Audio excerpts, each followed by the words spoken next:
அருட்பெருஞ்சோதி அருட்பெருஞ்சோதி தனிப்பெரும் கருணை அருட்பெருஞ்சோதி திருவருட்பிரகாச வள்ளலார் திவ்ய திருவடிகளே சரணம். வள்ளல் மலரடி வாழ்க வாழ்க, எல்லா உயிர்களும் இன்புற்று வாழ்க. ராமலிங்க ஐயனே நின்றாள் சரண் காத்தருள் இறைவா. மூப்பா எங்கள் தந்தை தாழ் பணிந்து வணங்குகிறேன். என்ன புண்ணியம் செய்தேனோ. மருத்துவர் ஐயா இந்த தலைப்பை கொடுத்த உடனே ஒரு சிறு குழப்பம். என்ன புண்ணியம் செய்தேனோ, நான் பேசுறேன்னா நான் செய்த புண்ணியத்தை பேசணுமா, நாம் எல்லாம் செஞ்ச புண்ணியத்தை பேசணுமா, பெருமான் செய்த புண்ணியத்தை பேசணுமா? இதுல எது சிறப்பா இருக்கும்? பெருமான் செய்த புண்ணியத்தை பேசுவதுதான் மிக மிக சிறப்பாக இருக்கும். உலகம் தழைக்க வந்துதித்த உருவே, உன் திருவடி இருக பற்றிட நாங்கள் என்ன புண்ணியம் செய்தோமோ. கருணை நிறைந்து வழியும் அருட்கடலே, உன்னையே தொழுதிட நாங்கள் என்ன புண்ணியம் செய்தோமோ. ஞான தேகா, உன் திருவடியையே பணிந்து கிடந்திட நாங்கள் என்ன புண்ணியம் செய்தோமோ. இறைவா, உன் பெருமையை அறிந்திட படித்திட உணர்ந்திட இப்படி விழாக்கள் எடுத்து உன் அருட்புகழை பேசி பணிந்திட நாங்கள் என்ன புண்ணியம் செய்தோமோ. வள்ளல் பெருமானே, அபயம் அபயம் அபயம் என்று உன் திருவடி சரணடைந்திட நாங்கள் என்ன புண்ணியம் செய்தோமோ. ராமலிங்க தெய்வமே, உன்னையே வணங்கி வாழ்ந்திட நாங்கள் என்ன புண்ணியம் செய்தோமோ. நான் செய்த சின்ன புண்ணியம், மூப்பா எங்கள் தந்தையின் மகளாக பிறந்து, சன்மார்க்க குடும்பத்தில் அவரின் மகளாக பிறந்து அவர் காட்டிய வழியில் வள்ளல் பெருமானையே வணங்கி அருட்பாவில் தோய்ந்து வாழ்ந்திடது நான் செய்த புண்ணியம். இப்போ பெருமானை அறிந்து சன்மார்க்கம் சார்ந்து புலை கொலை தவிர்த்து சமய தெய்வங்கள் எல்லாம் கற்பனை, ஜாதியும் மதமும் பொய் என்று உணர்ந்து பிறந்தால் இரவாமலும் வாழலாம் என்ற பெரிய உண்மை தெளிந்து கலையுரைத்த கற்பனையே நினையென கொண்டாடும் கண்மூடி வழக்கங்களில் மூழ்கி போகாமல் சன்மார்க்கத்தில் சார்ந்திருக்க நாமெல்லாம் என்ன புண்ணியம் செய்தோமோ. என்ன புண்ணியம் செய்தேனோ என்பது ஒருவர் செய்த புண்ணியத்தை குறிப்பதாக உள்ள ஒரு சொல். என்ன புண்ணியம் செய்தேனோ, டைட்டில் சாங் பாடினோம்ல. அம்மா நான் என்ன புண்ணியம் செய்தேனோ. மன்னர் நாதர் அம்பலவர் வந்தார் வந்தார் என்று திரு சின்னநாதம் என் இரண்டு செவிகளினுள் சொல்கின்றதே. என்ன புண்ணியம் செய்தேனோ, அம்மா நான் என்ன புண்ணியம் செய்தேனோ. பாடிய நல்லோர் தமக்கே நாடியதெல்லாம் அளிப்பார், பக்தி வலை உட்படுவார் சத்தியர் நித்தியர் மன்றில். ஆடிய பொற்பாதர் வேதம் தேடிய சிற்போதர் உன்னை அணைய வந்தார் வந்தார் என்றே இணையில் நாதம் சொல்கின்றதே.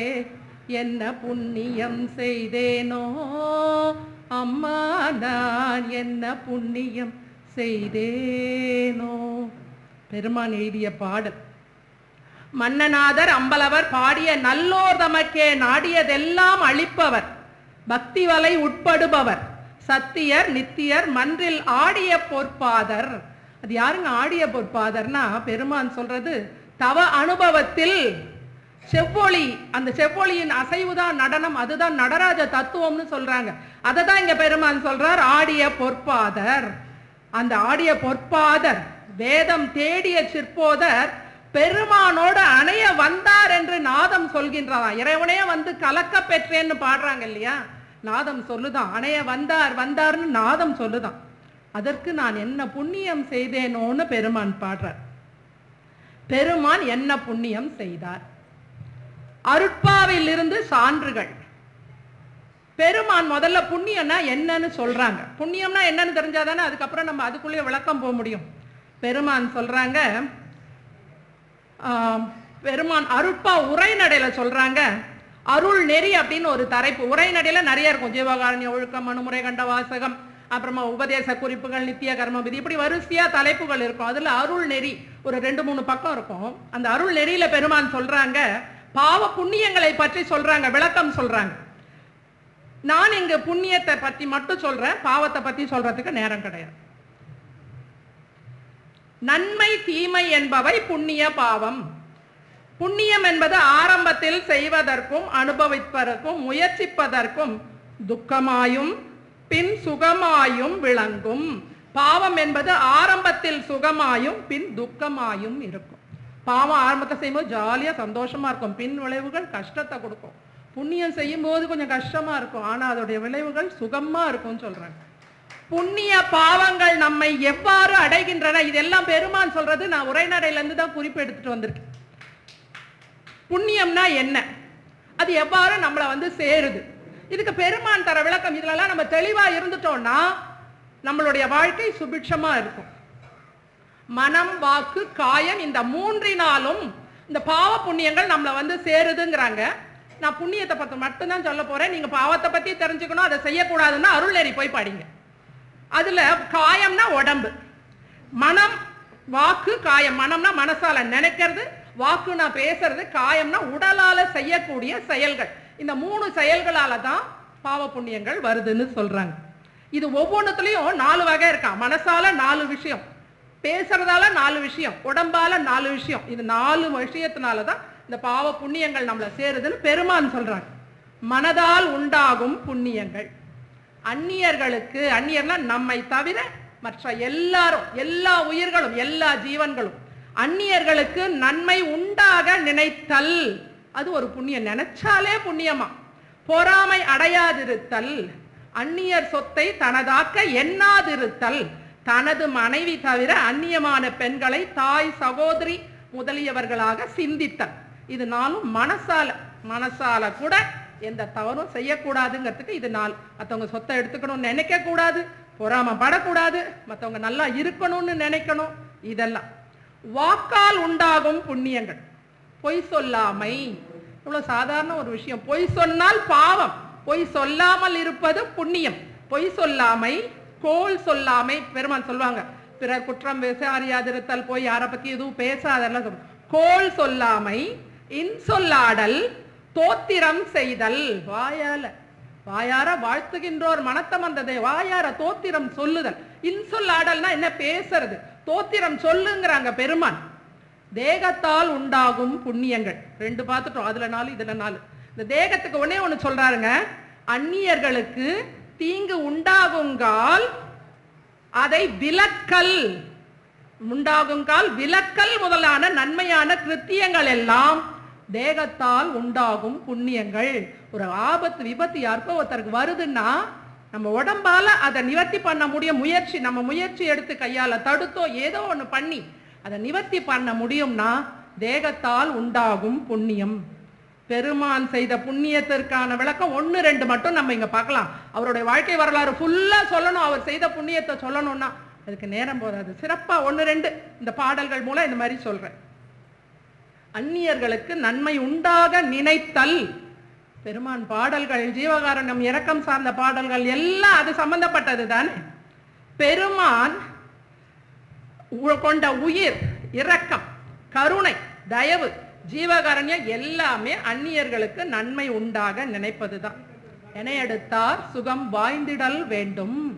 பெருமான் நினைக்கிறது, இறைவன் கிட்ட வேண்டும் போது பெருமான் நினைச்சு கேட்கறது. எனையடுத்தார் சுகம் வாய்ந்திடுதல் வேண்டும், எவ்வுயிரும் இன்படைதல் வேண்டும். அப்படி பாடுறது கூட அந்நியர்களுக்கு நன்மை உண்டாக பெருமான் நினைக்கிறது. மண்ணுலகதிலே உயிர்கள் தாம் வருந்தும் வருத்தத்தை ஒரு சிறிதெனும் கண்ணுற பார்த்தும் செவிர கேட்டும் கணமும் நான் சகித்திட மாட்டேன். இறைவன் கிட்ட போய் சொல்றாரு இதெல்லாம். கணமும் நான் சகித்திட மாட்டேன், என்னுறும் எனக்கு நின்னருள் வளர்த்தால் இசைத்த போதெல்லாம் நன்னும் வருத்தம் தவிர்க்கும் நல் வரம் வேண்டும்னு பெருமான் இறைவன் கிட்ட போய் சொல்லும் போது அந்த எண்ணம் மனசுல அவர் நினைக்கிறார்ல, எந்த உயிர் எங்க என்ன கஷ்டப்பட்டாலும் அந்த கஷ்டப்படுறதை நான் கேட்டாலோ பார்த்தாலோ ஒரு க்ஷணம் கூட என்னால சகிச்சுக்க முடியாது, அதை நான் உடனே நிவர்த்தி பண்ணணும்னு நினைச்சு இறைவன் கிட்ட வேண்டுதலும் வைக்கிறார். இன்னொன்னு சொல்றாரு, எவ்வுயிர் திரளும் என் உயிர் எனவே எண்ணினால் இன்புறச் செய்யவும். என் உயிர் மாதிரியே எல்லா உயிரையும் நினைக்கணும். அவங்க சொல்லிட்டு போனாங்க, ஆன்மநேய ஒருமைப்பாடு. என் உயிர் எவ்வுயிர் திரளும் என் உயிர் எனவே எண்ணினால் இன்புறச் செய்யவும், அவ்வுயிர்களுக்கு வரும் இடையூற்றை அகற்றியே அச்சம் நீக்கிடவும், செவ்வையுற்று உனது திருப்பதம் பாடி சிவசிவ என்று கூத்தாடி ஒவ்வொரு களிப்பால் அழிவுறாது ஓங்கவும்னு பாடுறாங்க. இப்போ இதெல்லாம் பாடுறாங்க. எவ்வுயிர் திரளும் மண்ணுலகதிலே அகவல்ல சில வரிகள் சொல்லுவாங்க. தாய் கரு பையனுள் தங்கிய உயிர்களை ஆய்வுற காத்தருள் அருட்பெரும் ஜோதி. பெருமானுடைய கருணை எங்க போகுது? தாய் கருப்பையில் இருக்கும் அந்த பிண்டம் கரு அப்பதான் இருக்கும். அதை காத்தருளணும்னு வேண்டாரு இறைவன் கிட்ட. சிசு முதல் பருவ செயல்களின் உயிர்களை அசைவர காத்தருள் அருட்பெரும் ஜோதி. நிலம் பெறும் உயிர் வகை நீள் குழு அனைத்தும். நிலம் பெறும் உயிர் வகை. நிலம், இந்த பூமியில அண்டங்கள்ல என்னென்ன உயிர் இருக்கோ, என்ன நிலம் மட்டும் சொல்றாங்க பெருமான். அப்ப நீர் வாழ்வுனா அதெல்லாம் என்ன? மேல பறவைகள் பறந்தாலும் பூமிக்கு தான் வந்து உட்காரும், மரத்துல தான் வந்து உட்காரும். நீர்ல இருக்கிறதுனா ஒரு நீர்நிலைக்கு அடியிலும் இருக்கிறது பூமி தான். அது கடலானாலும் ஏரி குட்டை குளம் எதுவானாலும் அதுக்கு கீழே இருக்கிறது பூமி தான். அதனால நிலம் பெறும்னு சொன்னா எல்லாமே அடங்கிடும். நிலம் பெறும் உயிர் வகை நீள் குழு, பெரிய குழு. அந்த உயிர் வகை என்னென்னலாம் இருக்கோ, நிலம் பெறும் உயிர் வகை நீள் குழு அனைத்தும் அலம்பெற காத்தருள் அருட்பெரும் ஜோதி. பெருமானுடைய எண்ணங்கள் எவ்வளவு இருக்கு பாருங்க. எத்தனை பெரிய, அதாவது அந்நிய உயிர்களுக்கு எல்லாம் உதவணும்னு நினைக்கிற எண்ணமே பெருசு புண்ணியம்னு சொல்றாங்க. எந்த உயிராக இருந்தாலும் எந்த பாகுபாடும் பார்க்காமல் அதை தம்முயிர் போல் எண்ணி அந்த உயிர்களை இன்புறச் செய்யணும். அவர்கள் வரும் இடையூற்றை எல்லாம் அகற்றி அச்சம் நீக்கணும்னு சொல்றாங்க இல்லையா?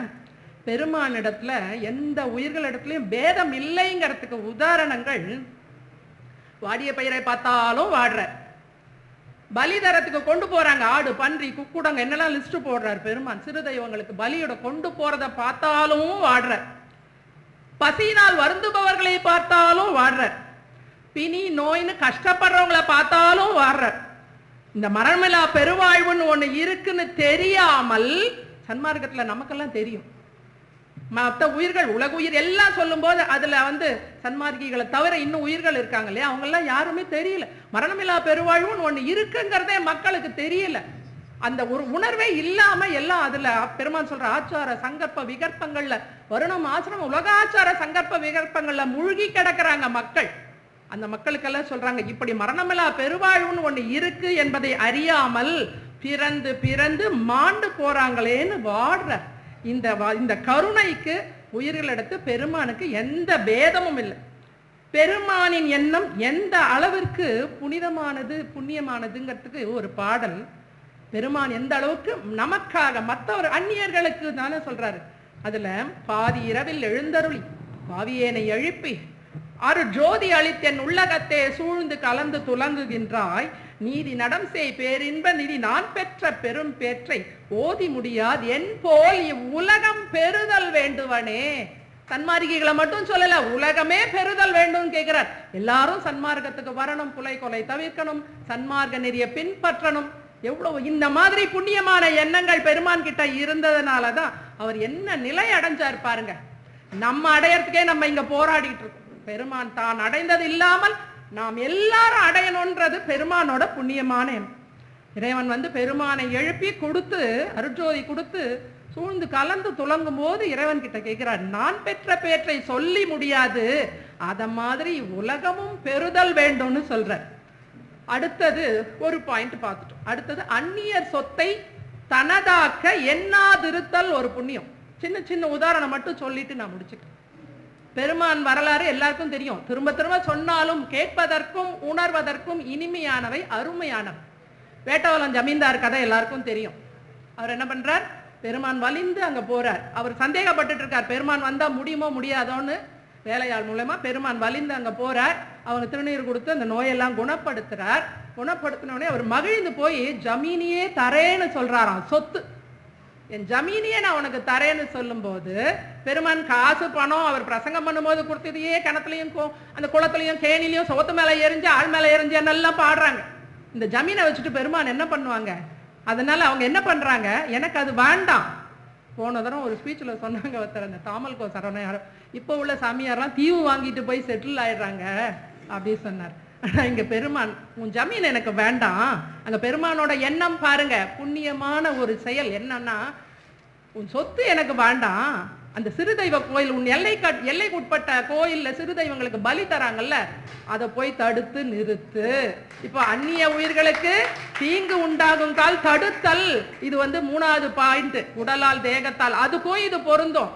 திருநீர் கொடுத்து குணப்படுத்துறாரு, அதுவும் பொருந்தும். பெருமான் சொத்து வேண்டாம், அந்நியர் சொத்தை தனதாக்க எண்ணாதிருத்தல், இது எல்லாத்துக்குமே இதெல்லாம் பொருந்தும். அடுத்தது இன்சொல்லாடல், தோத்திரம் செய்தல். இப்போ இவை வாக்கினால் உண்டாகும் புண்ணியம், வாக்கால.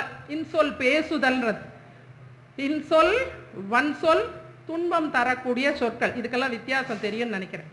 தெய்வமணி மாலையில ஒரு பாடல், இந்த இத்தனை விஷயங்கள் நான் இப்ப சொன்னேன் இல்லையா, இந்த புண்ணியம் செய்யக்கூடிய விஷயங்கள், இது எல்லாமே பெருமான் அந்த ஒரு பாடல்ல கொண்டு வர. என்று நான் ஒருவரிடம் நின்று கேளாத இயல்பும், என்னிடம் ஒருவர் ஈதிடி என்கின்ற போது அவருக்கு இலை என்று சொல்லாமல் இடுகின்ற திறமும், இறையாம் நீ என்றும் என்னை விடா நிலையும், நான் என்றும் உன் நினைவிடா நெறியும், அயலார் நிதி ஒன்றும் நயவாத மனமும், மெய்நிலை என்றும் நெகிழாத திடமும், உலகில் சீ என்று பேய் என்று நாய் என்று பிறர்தமை தீங்கு சொல்லாத தெளிவும், இன்சொல்லாடு திறம் ஒன்று வாய்மையும் தூய்மையும் தந்து உன் திருவடிக்கு ஆளாக்குவாயின்னு அந்த தெய்வமணி மாலை பாடல் சொல்லுது. இந்த பாடல்ல புண்ணியத்திற்கான அத்தனை விஷயங்களும் வந்துடுது. இப்ப என்னன்னா, பெருமான் என்ன சொல்றாரு, என்னிடம் ஒருவர் ஈதிடு என்கின்ற போது அவருக்கு இலை என்று சொல்லாமல் இடுகின்ற திறமும், திறம் வேணும்னு கேட்கிறாரு. ஆனா நம்ம அங்க என்ன விஷயம் பார்க்கணும்னா, ஒருத்தர் சாப்பாடு போடுன்னு கேட்கும்போது இல்ல இல்ல அடுத்த வீடு போய் பார், வன்சொல். அவங்க மனசு எவ்வளவு கஷ்டப்படும், அது வன்சொல். கொஞ்சம் இருப்பா அதோ வர அப்படின்னு சொல்றது இன்சொல். அதுக்கப்புறம் நம்ம போய் காசு கொடுக்குறோமோ, சோறு போடுறோமோ, அது என்ன பண்றோமோ, அந்த அந்த அவங்க கேட்கும் போது, யாசகம் கேட்கும் போது அந்த வன்சொல்லால, உன் கை கால்லாம் நல்லா தானே இருக்கு, உழைச்சி சாப்பிடலாம்ல, இந்த வசனங்கள் நம்ம நிறைய பேர்கிட்ட கேட்டிருப்போம், கேள்விப்பட்டிருப்போம், கண்டிப்பா கேட்டிருப்போம்.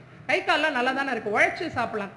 அதை மீறி நம்ம ஏதாவது உதவி செய்யும் போது, நீங்கெல்லாம் காசு போட்டு போட்டு தாம்மா இப்படி எல்லாரையும் வளர்த்து விடுறீங்க, நம்மளால அவங்கள கொண்டு வீட்டுல வச்சுக்க முடியுமா? நம்மளால அவங்களுக்கு ஒரு வேலை வாய்ப்பு வாங்கி தர முடியுமா? பெருமான் சொல்றார், ஈதிடு என்கின்ற போது அவருக்கு இலை என்று சொல்லாமல் இடுகின்ற திறம் வேண்டும். அந்த திறம் கொடுத்தா எல்லாம் தானா நல்லா நடக்கும். அந்த இன்சொல்ங்கிறதுக்கு அந்த அந்த இதை சொல்றேன். யாராவது பிச்சை போட்டு நம்ம தடுத்தாலும் செய்யணும். பெருமான் சொல்றாங்க ஜீவகாருண்யத்துல, யார் தடுத்தாலும் நீ ஜீவகாருண்யம் பண்ணு. பெருமான் சொல்வது இல்லை என்று சொல்லாமல் இடுகின்ற திறம். அப்புறம் அவங்க கேட்டோன்னே இந்தா வச்சுக்கோன்னு சொன்னா அவங்க மனசு எவ்வளவு சந்தோஷப்படும். இந்தா வச்சுக்கோன்னு சொல்றது இன்சொல். புலால் உண்பவர்கள் பசி என்று வந்தால், பெருமானோட இன்சொல்லுக்கு இதாங்க உதாரணம். இன்சொல்னா கண்ணே மணியே தேனே பாலே மானே, அது இல்ல இன்சொல். அந்த மாதிரி கொஞ்சம் கிடப்பது இல்ல. பெருமான் சொல்றாங்க, புலால் உண்பவர்கள் பசி என்று வந்தால் அவர்களுக்கும் கூட பசியாற்றுவிக்க சொல்லுதல் இன்சொல். போப்போ நீ எல்லாம் புலால் சாப்பிட்ற, கறி மீன்லாம் சாப்பிட்ற, பசி நீ இங்க வந்துட்டியா, சன்மார்க்கத்துக்குள்ள வந்துட்டியா, இங்கெல்லாம் உனக்கு இடம் கிடையாது போ என்று சொல்வது வன்சொல். பசி என்று புலையனும் வந்தால் அவனுக்கும் உணவளித்து பசியாற்றுவிக்க சொல்லுவது பெருமானுடைய இன்சொல். இத இந்த இன்சொல்லோட இப்ப இதெல்லாம் ஜீவகாருண்யம் சார்ந்தது. இந்த உச்சம் ஒண்ணு இருக்குங்க, பெருமானுடைய இன்சொல் உச்சம். ஞானசரியை பாடல்கள், இந்த 28 பாடலும், மக்களே வாங்க மக்களே வாங்க, மரணமில்லா பெருவாழ்வுன்னு ஒண்ணு இருக்கு, அதை இடையெல்லாம் வாங்க, என் சொல் கேளுங்க, நான் சொல்ற பேச்ச கேளுங்க, நான் பொய் சொல்லல, இறைவன் சொன்னதை நான் சொல்றேன், இறைவன் வார்த்தை தான் நான் சொல்றேன், நீங்க என்ன சொன்னாலும் பரவாயில்ல, நீங்க வாங்கன்னு அழைப்பது. பெருமான் அழைக்கிறார். வம்மின் உலகியலீர் மரணமிலா பெருவாழ்வில் வாழ்ந்திடலாம் கண்டீர் என்று அழைப்பது. இன்புறலாம் எவ்வுலகும் ஏத்திட வாழ்ந்திடலாம், எல்லாம் செய் வல்ல சித்தி இறைமையும் பெற்றிடலாம்னு அழைக்கிறார். எல்லாம் ஞானசரியையில உள்ளது. அன்புடையீர் வம்மின் இங்கே திரைந்து திரைந்து, இதை விட ஒரு சிறந்த ஒரு என்ன சொல்ற நம்பிக்கை தரக்கூடிய வார்த்தைகள், அதுதானே இன்சொல். நம்ம ஒரு கஷ்டமா இருக்கோன்னும் போது ஒருத்தட்ட போய், ஐயா எனக்கு ரொம்ப கஷ்டமா இருக்குன்னு ஏதோ ஒரு ஷேர் பண்ணிப்போம் இல்லையா, நண்பர்கிட்டயோ உறவுகிட்டயோ இல்ல இந்த பெரியவங்க வீட்டுல இருக்க பெரியவங்க கிட்டயோ சொல்லும் போது என்ன சொல்லுவாங்க, நல்லா ஆயிடுமா, இது எங்க அப்பா எங்களுக்கு, எனக்கு எஸ்பெஷலி எனக்கு எங்க அப்பா நிறைய சொல்லி சொல்லி பெருமான் வார்த்தைகளை சொல்லி சொல்லி தைரியம் தந்தது இன்சொல். உடம்பு சரியில்லை ஐயோன்னு அழுந்தனா, ஐயோ சொல்லாத ஐயான்னு சொல்லு, ராமலிங்க அபயம் சொல்லு இன்சொல், அப்படி சொல்லு சொல்லுன்னு சொல்லி சொல்லி இன்சொல் அப்பா சொல்லி சொல்லி வளர்த்தது. இப்போ வயசானவங்க யாரோ நம்ம கிட்ட ஏதோ ஒரு கஷ்டத்தை சொல்றாங்கன்னா இதுவும் கடந்து போகும் அப்படின்னு சொல்றது ஒரு இன்சொல். நல்லாயிடும்பா, தெய்வம் இருக்கு, துணை இருக்கு, இதுவும் கடந்து போகும், வினை கழியுதுன்னு நினைச்சுக்கோ, நல்லது நடக்கும், எதிர்காலம் சிறப்பா இருக்கும்னு சொல்வது இன்சொல். இதெல்லாம் நம்மளால செய்யக்கூடியதான, வாக்கால செய்யறதுக்கு சொல்றதுக்கு என்னங்க கஷ்டம்? எவ்வளவு சுலபமா ஜீவகாரண்யம், இதெல்லாம் ஜீவகாரண்யம், இதெல்லாம் புண்ணியமான செயல்கள்னு பெருமான் சொல்றாங்க. அப்போ அன்புடையீர் வம்மின் இங்கே திரைந்து திரைந்து உளுத்தவரும் இளமை அடைந்திடலாம், எல்லாம் செய் வல்ல சித்தன் தானே வருகின்ற தருணம் இதுதானே, வரம் பெறலாம் நீரே. இத்தனை நம்பிக்கை தரும் சொற்கள், மரணத்தை ஜெயிக்கலாம் வாங்க. இன்னொன்னு பெருமான் சொல்றாங்க, எனைத்தான் வைதாலும் வைதிடுமின். இதுதான் உச்சம். நீ என்ன திட்டினா கூட நான் வாங்கிக்கிறேன். வைதாலும் வைதிடுமின் வாழ்த்தன கொண்டிடுவேன், மனம் போனேன், மானமெல்லாம் போன வழி விட்டேன் அப்படின்னு விட்டுட்டு அதுக்கப்புறமும் சொல்றாங்க, வாங்க. நாமெல்லாம் யாராவது ஒரு வார்த்தை சொல்லிட்டா உடனே நமக்கு அப்படியே பிரஸ்டீஜ். எப்படி நீ என்ன அப்படி சொல்லலாம்? எப்படி? பெருமான் எப்பேற்பட்டவர்? அவர் சொல்றாரு, மனம் போனேன் வைதாலும் வைதிடுமின் வாழ்த்தன கொண்டிடுவேன்கிறார். எவ்வளவு பெரிய அந்த வார்த்தைகள். இதெல்லாம் என்ன எப்படி திட்டலாங்கிறது சொல் ஆயிடும். திட்டினாலும் திட்டிக்கோப்பா, பரவாயில்லப்பா, நான் நீ வாழ்த்தா சொல்றேன்னு சொல்றது இன்சொல். இன்சொல்லாடலுக்கு பெருமான் இயல்புகளில் இன்னொரு உதாரணம். ரொம்ப இதெல்லாம் பெருமானுடைய வரலாறு, உரைநடை இதெல்லாம் படிக்கணுங்க. படிச்சு படிச்சு உணரணும். நான் சொல்றதை தயவு செஞ்சு வீட்டுல போய் படிச்சு பாருங்க. அப்ப உங்களுக்கு உங்களோட உணர்வுகளை இன்னும் அதிகமா புரியும். பெருமான் கடிதம் எழுதுறாரு நண்பர்களுக்கு எல்லாம், படிச்சு பாருங்க. இந்த கடிதம் எழுதும்போது அந்த விஷயம் என்னமோ 2 வரிக்குள்ளதான் இருக்கும். நான் வரேன், நான் போறேன், நீ அது பண்ணு இது பண்ணு, இங்க இப்படி நிலைமை இருக்கு, அங்க அப்படி நிலைமை இருக்கு, இப்படி ஏதோ ஒரு கருத்தை தெரிவிப்பதா இருக்கும் கருத்து. ஆனா அந்த கடிதத்தின் ஆரம்ப வரிகள் நான் படிக்கிறேன் பாருங்க.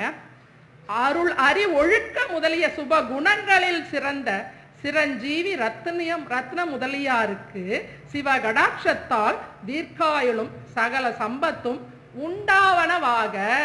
என்ன ஒரு வாழ்த்து சொல்லு. ஒருத்தர் கடிதம் எழுதி, ஒருத்தர் ரத்ன முதலியார் அவரோட நண்பர், அவருக்கு கடிதம் எழுதும் போது ஆரம்பத்துல அவரை பத்தி இப்படி சொல்லும். அந்த லெட்டர் எடுத்து படிக்கும் போதே நமக்கு எவ்வளவு ஒரு சந்தோஷமா இருக்கும். ஒரு பெரியவர் நம்மளை வாழ்த்தி கடிதம் எழுதினா நமக்கு மனசு எவ்வளவு நிறைவா இருக்கும். இன்னொன்னு எழுதுறார், அன்பு அறிவு இரக்க முதலிய ஒழுக்க நற்குணங்களால் சிறந்து நமது கண்மணி போல் விளங்கும். ரத்ன முதலியார பெருமான் சொல்றார், நமது கண்மணி போல் விளங்குகின்ற அன்புள்ள தங்களுக்கு சிவபெருமான் திருவருளால் சிவஞானமும் தீர்காயுளும் சிந்தித மனோரத சித்தியும் மென்மேல் உண்டாவதாக. அன்பு அறிவு தயவு முதலிய நற்குணங்களில் சிறந்து எனது கண்மணி போன்று எனது இதயத்திற்கும் சிரஞ்சீவி ரத்ன முதலியாருக்கு சிவாஜானமும் தீர்காயுளும் சகல சம்பத்தும் மென்மேல் உண்டாவதாக. ஒரு கடிதம் எழுதுகையில் கூட பெருமானின் நல்லெண்ணம் வாழ்த்து இன்சொல்லாக வெளிப்படுது. நாமெல்லாம் கடிதம் எழுதுறோமா? இப்பெல்லாம் கடிதம் எழுதுறதுங்கிறத இல்லாம போச்சு. எல்லாமே வாட்ஸ்அப். அலுவலக சம்பந்தமா இருந்தா மெயில் போட்டுடுறோம். எல்லாமே வாட்ஸ்அப்ல ஒரு மெசேஜ், ஹாய் குட் மார்னிங், இன்றைய நாள் இனிய நாளாக இருக்கட்டும் அப்படின்னு ஒரு மெசேஜ். அதுக்கு கூடவே அந்த எமோஜி, அந்த ஒரு பொம்மை, கோவத்துக்கு ஒரு பொம்மை, சிரிக்கிறதுக்கு ஒரு பொம்மை, யோசிக்கிறதுக்கு ஒரு பொம்மை, அப்படி எல்லாமே. தலை மேல கை வச்சுக்கிட்டு ஐயோங்கிறதுக்கு ஒரு பொம்மை, ஒன்னும் இல்ல போச்சு அப்படின்னு ஒரு பொம்மை. இந்த வாட்ஸ்அப் யூஸ் பண்றவங்களுக்கு இதெல்லாம் தெரியும். எல்லாத்துக்கும் ஒரு பொம்மை. வாழ்த்து சொல்லணும்னா ஒரு பொக்கே, லவ் யூ சொல்லணும்னா ஒரு ரெட் ரோஸ். இதுல தான் நாம் வாழ்ந்து கொண்டிருக்கிறோம். இன்சொல்கள் மறந்து போச்சு. எல்லாமே இந்த புதுமை வர வர இந்த எண்ணங்கள், இந்த சிந்தனைகள்லாம் நமக்கு இன்னும் இதெல்லாம் வளர்த்துக்கணும். அண்ணா சொல்லி கொடுத்துருக்காங்க, பாபு அண்ணா. போன் எடுத்தோடனே ஹலோன்னு சொல்லார், ராமலிங்க அபயம் சொல்லுன்னு. என் சன்மார்க்க சார்ந்தவர்கள் யார் பேசினாலும் என்ன பேசினாலும் போன் எடுத்தோடனே ராமலிங்க அபயம் சொல்லிட்டு தான் ஆரம்பிக்கும். ஆபீஸ்ல இருக்கும்போது எடுத்து ஆபீஸ் கால் வரும் சியூஜில, அதுல எடுத்து ராமலிங்க அபயம் சொன்னா உதைப்பாங்க. சன்மார்க்கம் சார்ந்த அன்பர்கள் யார் போன் பண்ணாலும் எடுத்தோடனே ராமலிங்க அபயம்னு சொல்றது இன்சொல். ஒரு சொல் ஆரம்பிக்கும் போது பெருமானின் கடிதங்கள் கூட அவரின் இன்சொல்லாடலை நமக்கு சொல்லுது. பெருமான் நமக்கு அறிவுரையாக சொன்னதெல்லாம் அவரின் வாழ்க்கை புண்ணிய செயலாவே இருக்கு. அடுத்தது தோத்திரம். அருட்பா பாடல்கள் முழுவதுமே தோத்திரம் தான். தோத்திரம் செய்தல் என்பது இறைவனை போற்றி புகழ்ந்து அவருக்கு நன்றி செலுத்தி வணங்கும் வழிபாடாகும். பெருமானின் பாடல்களில் இறைவனை புகழாத பாடல் உண்டா? எந்த பாடல் எடுத்தாலும் புகழ்ந்து பாடுறதுனா பாடல் மொத்தம் புகழ்ந்தே இருக்கும். இல்ல ஏதாவது கருத்து சொல்லக்கூடிய பாடல்களா இருந்தா கருத்தை சொல்லும் போது ஒண்ணு மேல இல்ல கடைசி வரிகள்ல அந்த இறைவனை கொண்டு வந்து அவன் பெருமையை புகழை சேர்த்து தான் முடிப்பாங்க. அது எந்த சமய தெய்வங்களால இருந்தாலும் சரி, அருட்பெருஞ்சோதி ஆண்டவரை சொல்றதாக இருந்தாலும் சரி, எல்லாத்துலயும் அந்த தோத்திரத்துல இறைவன் புகழை சொல்லுவதாக தான் இருக்கும். பாடிய நல்லோர் தமக்கே நாடியதெல்லாம் அளிப்பார், பக்தி வலை உட்படுவார் சத்தியர் நித்தியர் மன்றில் ஆடிய பொற்பாதம் வேதம் தேடிய சிற்போதர் உன்னை அணைய வந்தார் வந்தார் என்று இணையில் நாதம் சொல்கின்றது. பெருமான் பாடிய பாடல்களுக்கு இறைவன் அவர் நாடியதை அளித்து அணைய வந்தார்னு சொல்றாங்க. நிறைய பேரு பக்தி வேண்டாம், சரியை கிரியை எதுவும் வேண்டான்னு சொல்றாங்க. பெருமாள் சொன்னார் இல்லையா, மனதால் வாக்கால் காயத்தால் செய்யும் புண்ணியங்கள், அதை இந்திரிய ஒழுக்கம் அதெல்லாம் வேணான்னு சொல்ல மாட்டாங்கல்ல. இந்திரிய ஒழுக்கம் கரண ஒழுக்கத்தோடு இணைத்து சொல்கிறார் பெருமான். உரைநடையில திருவருண் மெய்மொழின்னு ஒண்ணு அதுல சொல்றாங்க, இந்திரிய ஒழுக்கம் கரண ஒழுக்கம் என்னும் இவற்றை நாம் ஒவ்வொருவரும் உண்மை உணர்ச்சியுடன் மேற்கொண்டு ஒழுக வேண்டும். அவ்வொழுக்கங்களை பெற்று ஒழுக வேண்டுவதற்கும் ஆன நன்முயற்சிகளில் பழக வேண்டும். அன்றியும் இவ்வண்ணமாக ஒழுக்கங்களில் இயன்றவற்றில் ஒழுக பெற்று என்ன சொல்றார் பாருங்க, இடம் தனித்திருத்தல், இச்சையின்றி நுகர்தல், தெய்வம் பராவல், பிற உயிர்க்கு இரங்கல். இந்த புண்ணியத்துல இதெல்லாம் வருதா? பிற உயிர்க்கிறங்கள், பெரும் குணம் பற்றல், பாடி பணிதல், தோத்திரம், பக்தி செய்திருத்தல். பெருமான் கொண்டு வராங்க. இதெல்லாம் திருவருண் மெய்மொழியில இருக்கு. என் வார்த்தைகள் இல்ல, எல்லாமே பெருமானுடைய வார்த்தைகள். முதலிய நற்செய்கைகளில் பலகால் முயன்று முயன்று பழகி பழகி இருத்தல் வேண்டும். இதெல்லாம் நம்ம செஞ்சா நம்மளும் புண்ணியம் செஞ்சவங்களா ஆயிடும். இவ்வளவு நல்ல நல்ல புண்ணிய செயல்கள் பெருமானிடம் இருந்ததால் தான் அவர் அடைய வேண்டியதை அடைந்தார். அந்நியர்களுக்கு தீங்கு உண்டாகும் கால், இப்ப தேகத்துக்கு வந்துட்டேன், இன்னும் கொஞ்ச நேரத்துல தட்டிடுவாங்க. அந்நியர்களுக்கு தீங்கு உண்டாகும் கால் விலக்கல் முதலான நன்மையான கிருத்தியங்கள் எல்லாம் தேகங்களால் உண்டாகும் புண்ணியம். எந்த உயிருக்கு என்ன தீங்கு வந்தாலும் தடுத்து நிறுத்தணும், போய் கையை பிடிச்சாவது தடுத்து நிறுத்தணும். அந்நியர்களுக்கு தீங்கு எதனாலெல்லாம் உண்டாகும்? ஜீவகாருண்ய ஒழுக்கத்துல பெருமான் சொல்றாங்க, பசி, தாகம், பிணி, இச்சை, கொலை, எளிமை, பயம்.